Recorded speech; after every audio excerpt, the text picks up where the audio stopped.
कक्षा 9 अध्याय 1 संख्या पद्धति। सही विकल्प चुनिए। पहला क्वेश्चन आपके लिए, एक परिमेय तथा अपरिमेय संख्या का योग अथवा अंतर एक संख्या होगी, तो आंसर आपका करेक्ट होगा एक अपरिमेय संख्या। सभी परिमेय तथा अपरिमेय संख्याओं को एक साथ लेने पर प्राप्त संख्याओं का संग्रह होता है एक वास्तविक संख्या। तीसरा क्वेश्चन है, दो परिमेय संख्याओं के बीच कितनी परिमेय संख्याएं होती है, तो आंसर हो गया आपका अनंत परिमेय संख्याएं होती है। सबसे छोटी पूर्ण संख्या कौन सी है, तो आंसर है आपके पास 0। सबसे छोटी पूर्ण संख्या 0 होती है। रिक्त स्थानों की पूर्ति कीजिए। प्रत्येक वास्तविक संख्या के संगत संख्या रेखा पर एक अद्वितीय बिंदु होता है।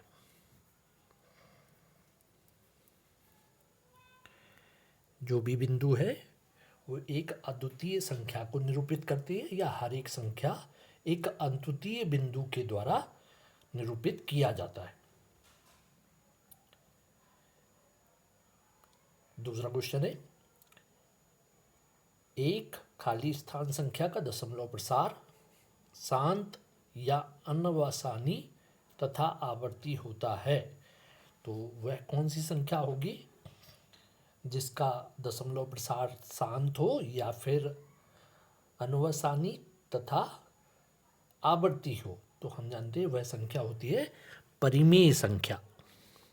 तो यहाँ जो खाली स्थान है उसमें आपको लिखना होगा परिमेय संख्या का दशमलव प्रसार शांत या अनवसानी तथा आवर्ती होता है।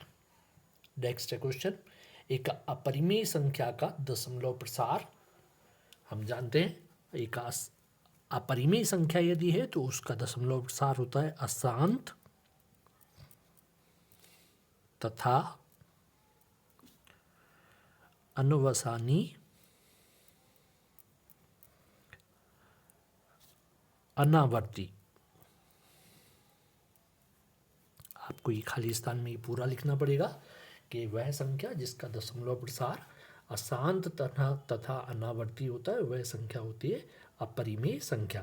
तो यहाँ आपको पूरा लिखना पड़ेगा अशांत तथा अनावर्ती होता है। लास्ट क्वेश्चन है, 100 की घात 1/2 पूरे की घात 2 का मान कितना होगा, तो हम जानते हैं घात पे घात लगी हुई है, 2 से 2 कट जाएगा, 2 से 2 आप काट देंगे तो बचेगा केवल 100 की घात 1, तो यहाँ मान जो होगा वो हो जाएगा 100।